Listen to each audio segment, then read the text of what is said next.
Hey everybody, T-Man here again, bringing you guys another video. This one will be my late review on the TLC pay-per-view and going into a little bit about Monday Night Raw. I'm actually reshooting this video right now. I just shot it about 5-10 minutes ago, and my wife interrupted me, so now I have to start this motherfucking video all over again. I was like 15 minutes in. I thought I gave you guys a good video, but now I have to reshoot this thing because that's what happens when you're married and have kids.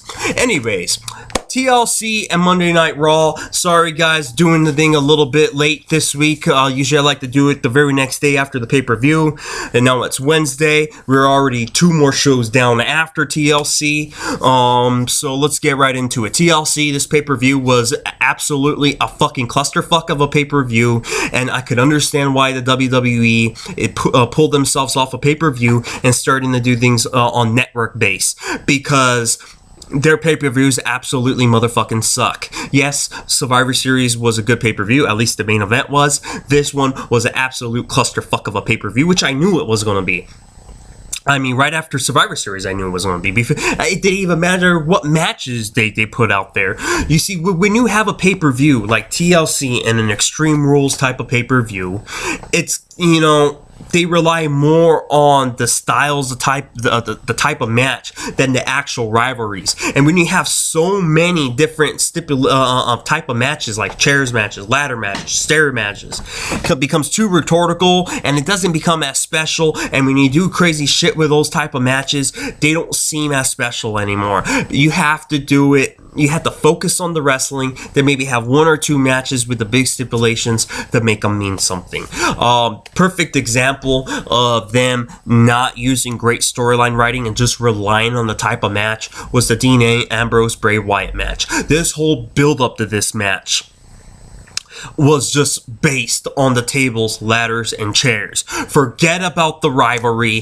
They were just throwing tables, ladders, chairs, burying each other in ladders, burying each other in tables, burying each other in chairs. Why?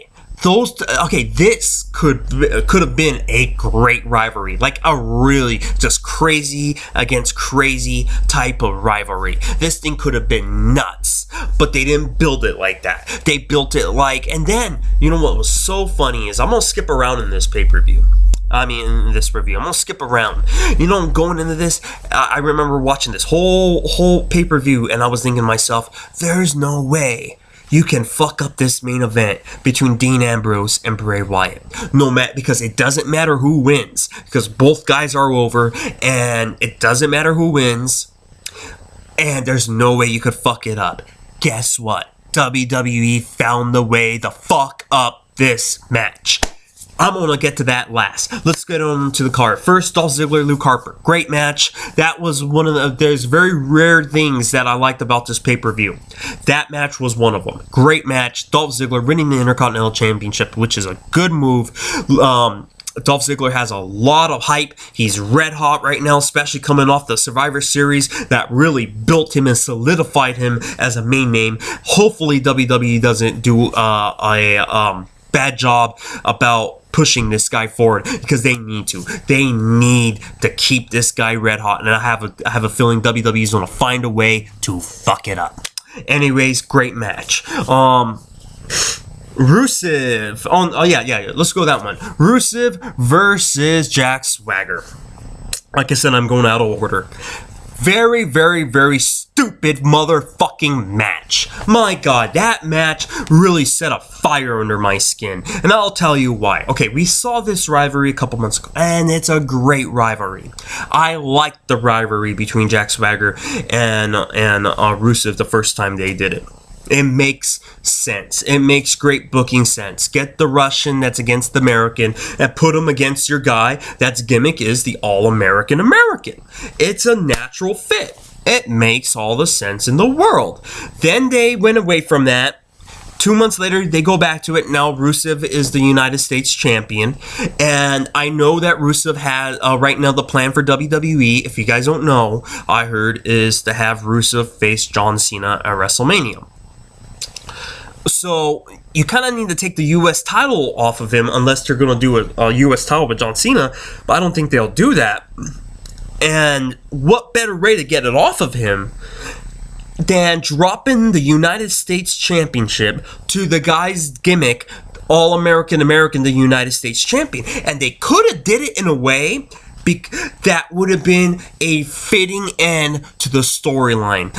Here is how I would have booked this. They had Rusev beat Jack Swagger the same way they always beat him, just passing out.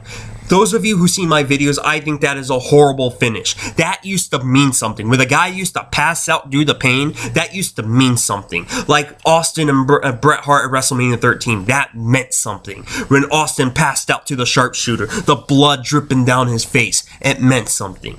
Mayhem, 1999 WCW, Goldberg and Sid Vicious. When Sid Vicious passed out due to pain, it meant something. You walk away leaving that pay-per-view or leaving your TV screen saying, wow, that's a bad motherfucker. Now they do it every single finish with Rusev. It means nothing. And they ended the rivalry the same way they ended it last time, with Rusev winning and Jack Swagger passing out just like he did all the other times they wrestled. Stupid, stupid way. Here's how I would have ended it. The way I would have ended it is I would have had it reversed. Think about it. Jack Swagger's finishing move is the ankle lock. So how fitting would it be if Jack Swagger got that ankle lock and Rusev passed out? Then that would have kept Rusev hold. It would have been a way to get the belt off of Rusev, give it to the guy who actually needs the push right now, Jack Swagger, and you're giving the All-American the American motherfucking title, and you're doing it in a way where you could still book Rusev as never been pinned and never been submitted because he passed out of the pain. And then that would have been a fitting end to that storyline. It would have gave you closure, because then what he's been doing to everyone and having him pass out, it would have came full circle with the All-American the guy who's been starting in this rivalry with Rusev, ended in a nice climactic way, and it would have kept Rusev whole. It would have kept him still booking him as never been pinned and submitted. Okay, moving on. I'm gonna skip some matches too. Like I said, this was a bad pay-per-view, and what was funny was WWE was talking about being mad or wanted to show that they could put on a great event last night, TLC, and outdo the NXT guys, because everyone was saying how better NXT that event was than WWE. And you know what? It is. NXT is way better right now because they focus on wrestling, and Vince McMahon's motherfucking ass has nothing to do with NXT. Because Vince McMahon, oh my god, I used to like Vince McMahon, but he has lost touch. You suck, Vince McMahon. Go to fucking hell. Anyways, Big Show taking on Eric Rowan. Big Show beats Eric Rowan in a very boring stairs match. Again, I would have booked it the opposite way. Guys like Big Show, John Cena, Jericho, guys that's been around, and Jericho does it. Jericho puts a lot of guys over. Jericho loses a lot and puts these guys over because he already has the name and his career is already almost over. That's what Big Show needs to do. I know that wasn't Big Show's call. Vince McMahon calls the shots. Why would you have Big Show win? Eric Rowan kind of needs it. Eric Rowan's a guy that doesn't have a strong gimmick. It's just whatever. And eventually, I could see him becoming like a joke, like a Great Khali who came in as a big force and then he just became a joke character, and then they didn't know what to do with him, just used him for house shows and eventually got fired. And I could see the same thing happen with Eric Rowan. I think that was really crucial. I think Eric Rowan should have won that match. Big Show doesn't need it. He's at the end of his career.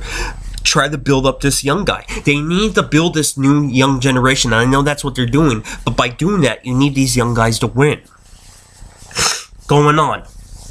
Kane and Ryback, another very boring match. I'm not even going to waste my breath on that one. A chairs match. Ooh, a chairs fucking match. Anyways, Ryback win that one. Cena Rollins, that was a great match. And if I knew how the main event would have ended, I would have said this one should have went on last. Of course, we all knew John Cena was going to win, because of course John Cena is going to wrestle Brock Lesnar at Royal Rumble. We all knew that. And here's what I thought was really funny. Okay, it was a good match. John Cena won, obviously, like we all knew. He beat Seth Rollins. And Roman Reigns came back in the event, speared Big Show, if I remember correctly. But anyways, here's what was really funny about this. John Cena, which won, which we all did, and you talk about insulting your fans, knowing that this thing is fake, which we all know it's fake. Then, like 20 minutes later, they have the video package for Royal Rumble already. The final battle, Lesnar, Cena 3. I'm like, wait a second. You're telling the fans that, like, the kids or whatever, because remember, you're supposed to fake, you're supposed to pretend like this is real, right? So you're telling me you made that whole video package in 20 minutes? The Cena Lesnar 3 Royal Rumble, you made that in you could have at least waited for Raw. Jesus Christ. But anyways, we knew that was going to happen. Now, I want to get to the main event. Dean Ambrose, Bray Wyatt. And it's so funny. I was happy this was going to close the show because both guys can work their asses off. They're both great workers. And I told myself, you know what? There is no way this match could get fucked up. There's no way. This is a great way to end the show because there's no way that WWE can fuck up this finish because it doesn't matter who wins. Both guys are red hot and both guys are over. And guess what happened? They fucked it up. It was a great wrestling match. Okay, the whole match was good. It was a great back and forth match. Of course, Dean Ambrose and Bray Wyatt can work their asses off. Great motherfucking wrestling match. And then we get to the conclusion. Oh, WWE. Dean Ambrose gets like the monitor, this computer monitor, this screen, and it blows up in his face. And then and then I'm watching it like, what? The device malfunctioned in his face? It blew up in his... What? And then Bray Wyatt hits his moose, the Sister Abigail, and pins him for the 1, 2, 3. And I'm like, the WWE, this was an unfuckable situation and you fucked it up. Why would you have a product malfunction? And it was on purpose because they said the shocking ending. There's a shock in his face. So you're telling me Dean Ambrose beat himself because it blew up in his face? What? I mean, why? I mean, whoever won should have won clean. Like, Bray Wyatt, like, should have did something. Like, it should have been it should have been Bray Wyatt that made Dean Ambrose lose, not Dean Ambrose pulling a malfunction equipment that blows up in his face. That was a horrible finish. It didn't need that. That match didn't need that. It was a great wrestling match. The whole motherfucking wrestling match was good. It didn't need a computer monitor malfunctioning in his face. It was stupid. The worst finish I ever seen. And I couldn't believe. I was so mad after that pay-per-view. I was happy Bray Wyatt won. Like I said, I didn't care who won. It was the way the finish happened. It didn't need that. Like, Vince McMahon thinks, oh, if we do big things, people will like it. If we have a guy shock in his face, they will like it. No, Vince. We like to see wrestling. We like to see a story progress, not a guy beating himself because he was stupid enough to pull a monitor and it blew up in his motherfucking face. Jesus motherfucking Christ. Fuck it, man.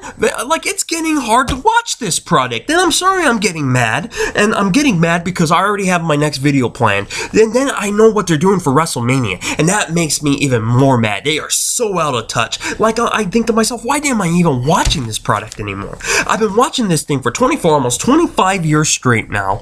And this is the worst product I've ever seen WWE produce. This is just as bad. This is dating back from 93 and 94 with Duke the Dumpster Grossi and Dunk the Motherfucking Clown and Whoopee Cushion and Bastion Booger. It's getting just as bad as that. Like, fuck you, WWE. Anyways, sorry about that. We go on to the next one. Monday Night Raw. I'm going to do real quick. I'm not going to go through the whole Raw because I'm getting tired of this modern day products, man. Oh my god, I'm getting tired of this shit. Anyways, and here's another stupid, this is just the one thing I'm going to cover about Monday Night Raw. Yeah, Chris Jericho out there. He was hosting Raw, the GM, or whatever the fuck he was doing, right? Okay, so here's what happened here. Jericho and Paul Heyman was going to have a match, okay? Very stupid. Then, during that match, Brock Lesnar comes out, F5's Chris Jericho. Why? Okay, I'll explain. Then we move on to the main event, which was Seth Rollins, John Cena, in a rematch in a steel cage match. That was a good steel cage match. Then Brock Lesnar comes out, F5's John Cena. It's no longer a surprise. Of course that's going to happen. We already know Brock Lesnar's in the fucking building. Like, why would you have him come out with Jericho? First of all, why would you even book Chris Jericho to do that? Why would you even book Chris Jericho to wrestle Paul Heyman? Like, that was just retarded and made no sense. And then you have Brock Lesnar come out, so now it's no longer a surprise. It would have been meant more if Brock Lesnar would have interrupted the cage match, because a lot of people may not know when he was there, and then F5 John Cena and cost him the match. This made no fucking sense at all. I'm like, Jesus, I think Vince McMahon is just throwing shit out and say, here, wrestling, watch. Anyways, guys, that's going to conclude this review.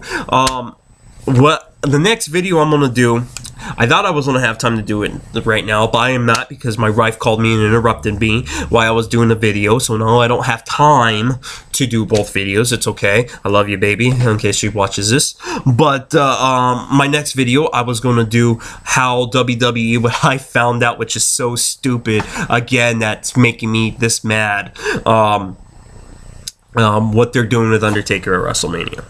I will tell you about what they're doing with Undertaker. I will tell you what their card is, and then I'm going to tell you what my fantasy card for WrestleMania 31 would be if I was booking the product and not Vince Delusional McMahon.